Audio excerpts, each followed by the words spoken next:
Isa pong pinagpalang Wednesday morning mga katots at mga ka-quarantine. Ngayong pong Miyerkules ng umaga, ang ating magiging simpleng tanong ay, inaalagaan mo ba ang puso mo? O iniingatan mo ba ang puso mo? Wow, it's all about the heart. Tawa. Shout out sa mga cardiologist sa aking classmate, kay Dr. Mulo, yan, kina mga doktor-doktor dyan, ng pampuso.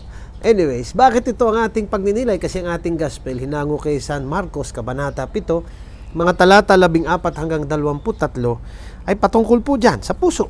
Tingnan, pakinggan nyo mabuti ang mga salita ni Lord.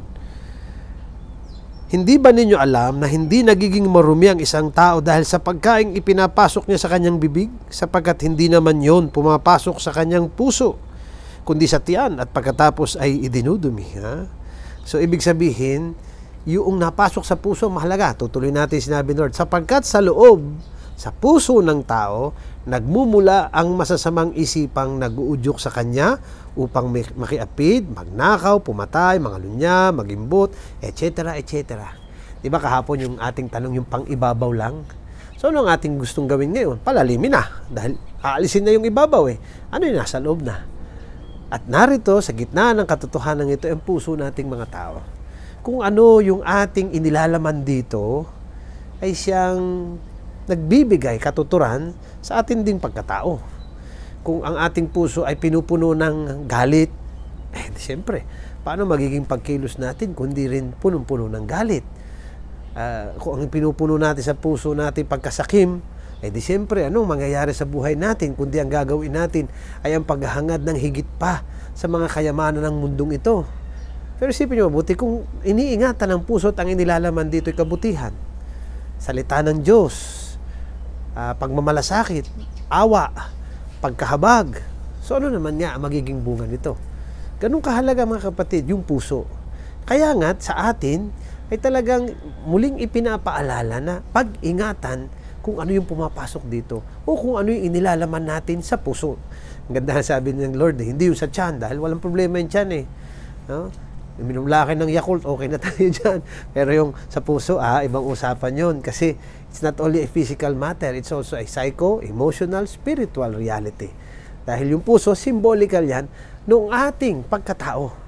Ayan, mga kapatid, siyempre, kung ano yung inilalaman dyan, yan ang magbibigay ng mukha sa kung ano tayong klaseng tao. Sa kung anong klase tayong Kristiyano. Sa kung anong klaseng anak ng Diyos tayo. Kaya nga muli, maganda itong paalala sa atin ni Lord. Pag-ingatan, itong puso. So, ang tanong, iniingatan mo ba o inaalagaan mo ba ang puso mo?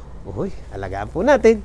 At sana po laging punuin ng mga bagay na magbibigay biyaya at hindi yung magbibigay ng pangpababigat sa ating puso. Okay po, sige po. Punta na po tayo muli sa ating mga pagbati. Siyempre, bago bumati, ang aking munang panyaya na kayo maging mga cyber missionary. Siyempre, evangelize to social media. Siyempre, like, share, follow po itong ating page at ang ating Instagram at Thought for the Day at ang ating YouTube channel at TFTD Blessed and Blessing.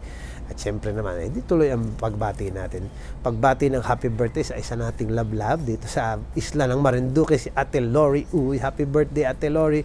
Gayon na rin sa aking aanakin sa kasal na si Karen Buenafe DJ Jessie sa kanyang 31st birthday.